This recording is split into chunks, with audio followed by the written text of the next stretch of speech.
Wala kasi nagkaroon na lumabas na yung pahayag ng NTRCB na binasura nila yung MR ng Showtime. Marami na ang lumabas kaagad sa social media na sumuko na ang Showtime for the last time. Ngayon na sila sumuko. Hindi, baka for the first time.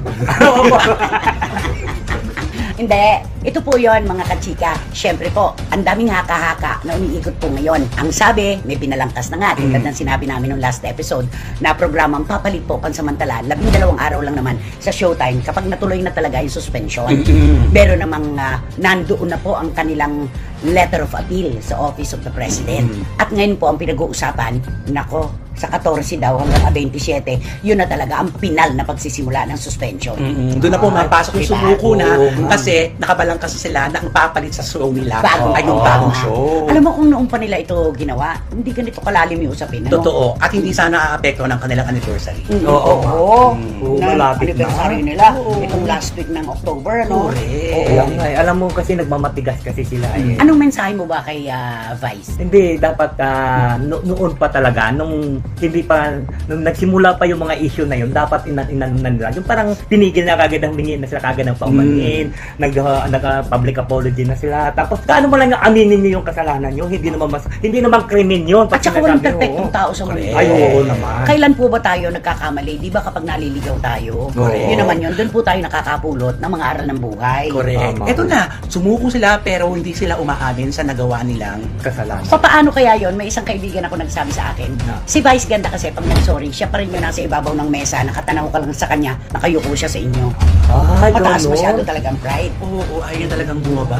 Oo. Talagang wala sa bokabularyo niya talaga yung paglunok ng pride. Nakakalungkot. Na kapag kinakailangan, madali lunukin. Sana. No? Oo nga na sinasabi niya, hanggang sa huling hininga niya, hindi niya inamin ang kasalanan nila. Tapos alam mo, meron tuloy nagsasabi ngayon na, Vice, hiwalayan mo na si Ayon. Hindi mo ba napansin mula nung maging kayo, ang dami ng senaryo sa buhay mo na hindi kagandahan. Ay, oo. Lagi ka nang nagiging target ng mga intriga. Lagi ka sumasabit, di ba? Baka mo kaya tang hindi magandang sa iyo si Ayon. Hindi naman siya. Yung impluwensya hindi pa rin dahil matigas ang ulo ni Vice may kayabangan. Hindi siya mai-impluwensya ni Ayon. Yun bang, di ba merong magaan at mabigat na relasyon? Totoo yun. Di ba? Nagkaroon ka na ba ng relasyon na mabigat sa buhay? Parang wala ka namang nakarelasyon. Parang wala namang nakarelasyon. Kaya hindi ko maramdaman kung mabigat siya o magaan. Pero hindi, totoo. Hindi, mayroon kasi na pagka, yung sabihin na, parang swerte itong tao nito kasi pagka nandun siya, parang may dumarating ng mga biyaya. Grasya. Pero pagka yung wala siya, parang nawawala na rin yung mga grasya. Meron ganun talaga yung mabigat. Diba sabi nga natin, iwasan ng negativity. Correct. May ganoon, may mabigat at magaan na karelasyon. Kaya may mga nag-comment ngayon na, naku Vice, magdalawang isip ka pa ba? Walayan mo na si Ayon. Puro nega ang nangyayari sa iyo. Nakakalungkot. Ito yung mahal na mahal mo pero nagbibigay sa yung nega. Ang hirap mag-desisyon. Ang hirap balansihin.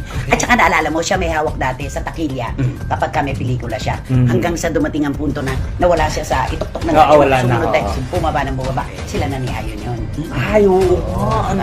Yung dalawang beses siya sa film festival, dalawang nauhusan.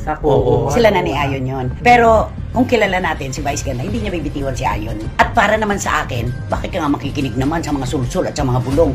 Kung ang kaligayahan mo talaga ay si Ayon Perez. Totoo. Ay, tama. Maibibigay ba ng ibang kaligayang ibibigay sa'yo ni Ayon? Correct, lalo na marami ka ng pera. Oo. Ay, Ano pa ba kakailanganin mo? True. Kung ikaw, kapalaran na maganda o si Ayon? Kung ako, siyempre kapalaran muna. Ang tanong, gusto ka ba ng Ayon? Kapalaran.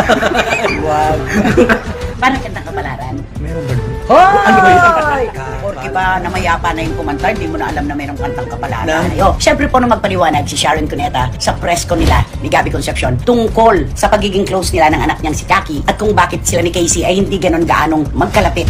Maraming kababayan po natin, lalo na mga bashers, ang nakakita na naman ng pagsilip na hindi kagandahan tungkol sa kanyang sinabi na nakuha raw po kasi ni Casey ang ugali ng kanyang amang si Gabby. Malakas daw po ang dugo ni Gabby kaya nakuha ni Casey at siya naman daw po nagmana sa kanya si Kaki. Ano masasabi mo doon? Ganon din ba pananaw mo? Nako, di ba nga sinabi ko nanay, parang pagkadahilan na lamang ito, pero ang punot dulo dito ay pagkukumpara pa rin. Di ba yung- Babagsak pa rin sa pagkukumpara. Babagsak pa rin tayo sa pagkukumpara. Kasi hindi na na-anticipate ni Sharon na, naku, nagbanggit pa ako ng ganito.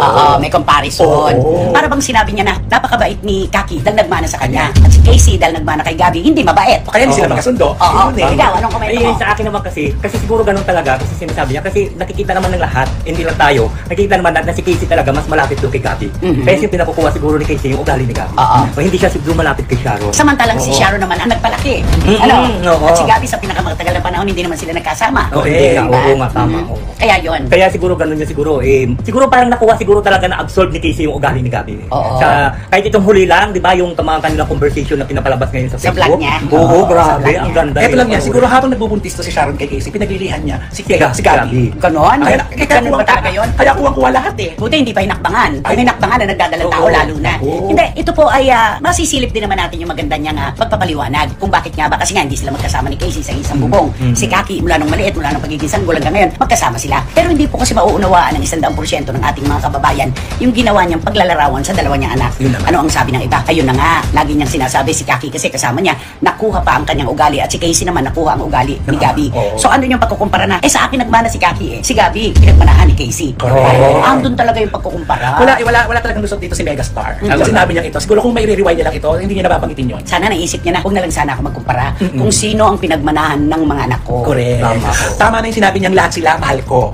Oo. Sabi niya, I don't play favorites. Oh, diba? Lahat ng mga anak ko, mahal ko. At totoo naman yon sa puso naman ng isang ina. Wala naman po makapagsasabi na ang mga anak ko, piling-pili ko lang ang mahal ko. Walang ganon. Walang ganon. Mahirap yun. Oo. Pero ako, nasaksihan ko kasi kung paano si Sharon talagang gumabay kay Casey. Oo naman. Yun naman ay wag po nating agawin at nakawin kay Sharon Cuneta. Talagang nung maliit pa po si Casey, sumasama siya sa taping, sa shooting, di ba? Maging nung maghiwalay na sila ni Gabi at siya ay itinuring ng anak legally ng dating Senador Kiko Pangilinan, nakikita naman namin silang magkakasama. Oo, Di ba? tama. Alam mo, may pinag-ugatan nito. Hindi po pwedeng basta kasi nakuha ni Kaki ang ugali ko, nakuha naman ni Casey ugali ng daddy niya, ng papa niya. May pinag-ugatan pa rin ito. Hindi pwedeng itago yun. Ika ng matatanda, di ba? Sabi ng matatanda, "Oy, huwag ka nang magkaila. Nakikita ni half sleep mo, nauuna sa palda mo." Parang ganon. Oo, kaya mo mapapansin ang mga bagay-bagay kasi meron ka nang nararamdaman. At may pinag-ugatan talaga. Ayun. May pinagsimulan po ito. Kaya kahit ano pa pong kawing-kawing na paliwanag ang gawin ni Sharon, nakatatak na po sa puso at isip ng mga kababayan natin. Ay talaga, may paborito siya. May tinatangi. Lalo na yung hindi kilala talaga si Sharon na malapitan. Mas maraming taong malayo sa kanya. Kaya gano'n na lang ang pagko-comment nila na minsan sinasagot pa ni Sharon. Diba? Patola nga siya lately. At saka isa pa si Gabi kasi hindi mapagsalita eh. Hindi katulad ni Sharon na pagka ano lang, hawakan yung yung gadget niya, mag-ano ka agad siya, magpo-post. Si Gabi hindi mo makikitaan ng ganyan eh. At saka, tinututulan ko rin yung si Mami Elaine, sumalangit nawa, ang nagpalaki kay Casey. Hindi po natin pwedeng sabihin na ang buong pagkabata ni Casey ay si Mami Elaine ang gumabay. Naghati po sila ni Sharon. Yun ang totoo doon. Kasi nakita po namin talaga kung paano ginabayan ni Sharon si Casey. Tapos nung magdalagita na at nagdalaga na, lagi na kay Mami Elaine. Kaya sabi nila, Lola's girl. Correct. Di ba? Dahil naman sa sobrang busy na talaga Oo, ni si Sharon. Megastar. Pero nagpakamatay sa pagtatrabaho si Sharon Oo. para kay Casey. Dahil mag-isa lang siya nagtataguyod sa anak niya. Ay, oo naman. Yun ang totoo. Ang hirap din nun, di ba sabi nga ni Sharon na hindi ako humihingi ng tulong sa mami ko, sa dati ko. Gusto ko ipakita sa kanila na kaya kong buhayin si Casey. At lalo naman kay Gabi, nung una, legal to eh. Naku, huwag ko na yatang banggitin yun. Kasi may mga involved na checky-checky dito eh. Nanagod yung una, yung pangalawa wala na. Parang ganon. Kaya si Sharon hindi na humingi talaga ng anumang tulong kay Gabi. Malalim po ito eh, itong kwento na ito. Pero totoo po yun. Kaya mag-isa lang si Sharon talaga na nagsikhay, nagpagod talaga, nagsakripisyo para sa kanyang firstborn. Pero napakabuti ni Megastar, nanay ha. Kasi isipin mo ha, yung gastos niya nung maliit siya, si Sharon lang. Pero nakita mo naman nung lumaki, parang binaliwala ni Casey yon yung mga yon. Dahil ito, close na close siya sa tatay niya. Hindi yung bang term mong binaliwala, pinawalang halaga ni Casey yung mga pagsisikap ni Sharon. Yun ba ibig sabihin? Yung parang sa kabila ng hindi siya sinumortahan nung Ayun. Mas maganda sabihin na sa kabila ng si Sharon talaga ang nagtaguyod sa kanya, hindi naapektuhan ang relasyon niya kay Gabi. Ayan. Yun yun. Tama. Kasi alam mo, baka basahin na, wala utang na loob si Ay, Casey. naku, Hindi oo. man lang pinahalagaan yung paghihirap ng ina. Parang Hindi. ganon. Yun yun, di ba? At gusto ko rin maniwala na siguro si Sharon, hindi rin tinuruan si Casey na magalit sa ama. Ay, hindi nagtanim ng anuman. Tama. Basta, sige lang. Kung ano, basta kaya ko, buhayin kita. Dumating man ang araw na hanapin mong daddy mo. Go. At saka hindi sila nag-ano ibig sabihin na yung di ba nagpumunta ng husgado para hindi pwedeng lumapit si Gabi. Walang Walang ganun. Wala. Oo. Yung child custody, Hindi, wala. oo. So, kaya makikita mo rin na napakaganda sana nito eh. Kaya lang, may mga pumasok na nagdala ng ugat ng problema. Yung itatawag na isama na natin ang gulong. Ayun na, oo. Oo Yung nga. mga sulsultan, yung mga suhultante, di ba? May mga ganon. Kaya yung pagkukumpara kay Casey at kay Kaki, dapat hindi talaga yan na pairalin. Unang-una, kawawa yung Kaki. Ay, No, oo nga, nakakaawa. Labas at loob, nakakaawa At yung paano Kaki. kasi nangagaling naman kasi kay Sharon lahat yun eh. Ano mo sasabihin niya na si Kaki kasi palagi si kasama. Sharon. Hindi ba? Siyempre sasabihin niya, palagi kong kasama si Kaki sa loob ng bahay. Si Casey hindi ko nakakasama. Siguro gano'n naman talaga siguro pag kung sinong palaging kasama sa bahay. Yun naman ang sabi Yung nakaututan Oo, nila. Dumalapit ang pagmamahal mo dun sa tao, di ba? Parang gano'n. Tapos siyempre si Casey naman kasi pabalik-balik, papunta ng abroad. At yun na nga mga kachika, kung nagustuhan mo ang hot topic natin for today's video, ay ano pang inaantay mo? Mag-like ka na at i-share mo na din para mas marami pang magkakaalam sa hot topic na ito. Maraming salamat! Let's go.